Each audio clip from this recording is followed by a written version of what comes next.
अस्सलाम वालेकुम रहमतुल्लाहि व बरकातहू। प्यारा स्टूडेंट, अब तक हमने आपकी खिदमत में बहुत सारे वीडियोस को लोड किया और आपने अल्हम्दुलिल्लाह देखा। देखिए, कुछ स्टूडेंट का एग्ज़ाम तो ख़त्म हो गया, कुछ स्टूडेंट का एग्ज़ाम बाकी है। तो जिनका एग्ज़ाम बाकी है, उनका एग्ज़ाम कम बाकी है, आप मुझको अपनी तारीख बताएंगे और कहाँ के रहने वाले बताएंगे, तो मैं इंशाल्लाह वीडियो अपलोड करता रहूँगा। ये वीडियो जो आपको भेज रहा हूँ, ये बहुत ही ज़बरदस्त वीडियो है। ये वीडियो हर साल पूछे जाते हैं, इसलिए आपको चुन चुन के आपको दे रहा हूँ, आपको याद करना होगा। आइए ज़्यादा बात न करके जल्दी से बात शुरू करता हूँ और आपको सिर्फ क्वेश्चन को साफ साफ 2 बार पढ़ दूंगा, ताकि कुछ बच्चे बोलते हैं कि मुझे पढ़ना नहीं आता है, तुमको पढ़ने भी आ जाएगा। और सवाल को मैं डायरेक्ट कर दूंगा।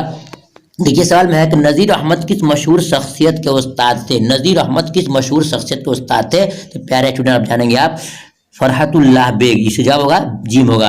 आगे देखते हैं सवाल में कि अरब व हिंदुस्तान के ताल्लुकात किसकी मशहूर किताब है?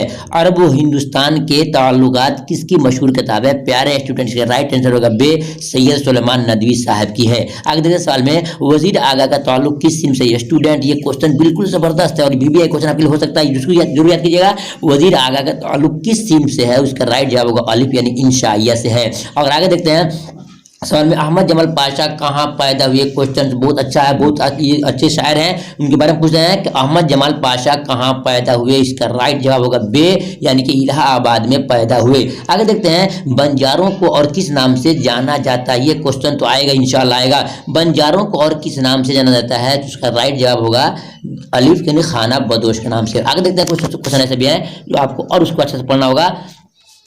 सवाल में यह है कि ये जो हिस्सा शायरी से बहुत पूछा जाता है आपको साफ तौर पर कि किसके खुतबात और उर्दू की जदीद नज़म की तारीख में आइन के तौर पर मुसल्लम है? इसका राइट जवाब होगा मोहम्मद हुसैन आज़ाद। आगे देखते हैं किस तख्लीक को उर्दू के पहले जदीद नज़म तस्लीम करार दिया गया है? जदीद नज़म करार दिया गया है, जवाब होगा शब कदर। आगे देखते हैं कि शब कदर किसकी नज़म है? ये क्वेश्चन आपको याद करना होगा। शब कदर किसकी नज़म है? मोहम्मद हुसैन आज़ाद की। और उसके बाद फिर देखते हैं कि अली सरदार जाफरी की पैदाइश कब और कहाँ हुई? अली सरदार जाफरी की पैदाइश कब कहाँ हुई? जवाब है 29 नवंबर 1912 को बलरामपुर उत्तर प्रदेश में हुई है। आगे देखते हैं अली सरदार जाफरी किस अदबी तहरीक से वाबस्ता रहे? स्टूडेंट, इसको धोखा मत खाइएगा, जरूर याद कीजिएगा, याद सकता है। अली सरदार जाफरी किस अदबी तहरीक से वाबस्ता रहे? तरक्की पसंद अदबी तहरीर से। एक बात मैं कहूँ कि आप चाहते हैं कि मुकम्मल तैयारी करना, तो जाइए आप प्लेलिस्ट में, वहाँ पर तमाम वीडियो आपको मिल जाएंगे इंशाल्लाह। बहुत आपको पता, वहाँ ग्रामर मिल जाएंगे, आपको लेटर मिल जाएंगे। आइए देखते हैं सरदार जाफरी ने अपनी अदबी जिंदगी का आगाज किस सिम से अदब से किया है? जवाब है अफसाना नगारी से। आगे देखते हैं अली सरदार जाफरी को कौन से अवार्ड से नवाजा गया?